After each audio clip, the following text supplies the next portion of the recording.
Mga kaagimat, i-share ko lang sa inyo ang agimat ni Baste Duterte.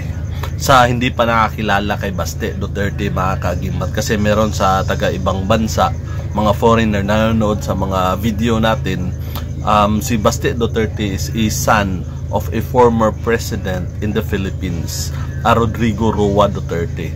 And currently, he is a mayor in Davao City. So, yan si Baste Duterte, mga kaagimat. Si Pangulong Rodrigo Roa Duterte, mga kaagimat, is maraming nagsasabi or mga information na na-receive ko na siya ay isang antingeros. Marami siya anting-anting, membro siya sa grupo na to, grupo ng ganyan. Meron siya mga anting-anting. Pati pa yung mga kakilala niya. So, maraming hindi alam about kay Baste Duterte. So, i-share kong mga kaagimat yung anong gamit anong agimat na hardcore proof or hardcore evidence na kay Baste Duterte na ito ay isang agimat or anting-anting. So, makikita sa kanyang tattoo, mga kaagimat.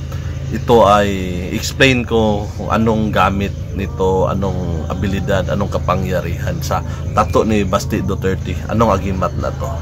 Mga kaagimat, kung nakikita ninyo yung tattoo sa kamay ni Baste Duterte, mga kaagimat, yan ay isang selyo na gamit nung unang panahon ni Haring Solomon. Sa mga nakakaalam kung ano yan, wala nang akong karagdagang explanation para sa inyo.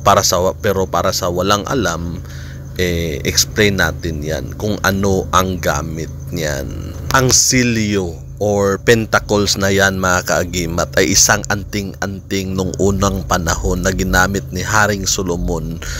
Ang taglay na kapangyarihan yan, mga kaagimat, ay pampaswerte. Nag-a-attract yan ng matinding swerte, mga kaagimat. At kikilalanin ka din ng mga tao, re-respetuhin ka kung meron kang ganyan. Ang gabay sa silyo na yan, mga kaagimat, ay isang anghel na si Bariel. Merong ritual para dyan, mga kaagimat, at gawin sa araw na Thursday or Huwebes, mga kaagimat. Kapag natawag mo na ang anghel na yan gamit ang silyo sa kamay niya, ay tutulong siya sa iyo, sa iyong hanap buhay. Kung wala kang trabaho, kung wala kang negosyo, ay hindi ka pa rin papalarin kasi wala kang hanap buhay.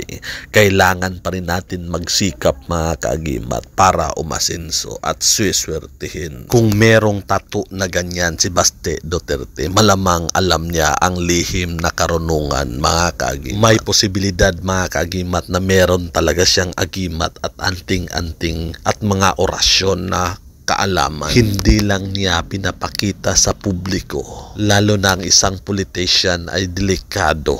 Maraming magkaka-interes sa iyo para tapusin ang iyong buhay. Kaya importante, mga kaagimat, na meron tayong mga anting-anting at orasyon na nalalaman. Ikaw, mga kaagimat, gusto mo ba ng anting-anting na ganyan sa mundo ng kababalaghan at hiwaga? Ako ang iyong kaagimat na si Paraon. Marami pong salamat sa inyong panunood.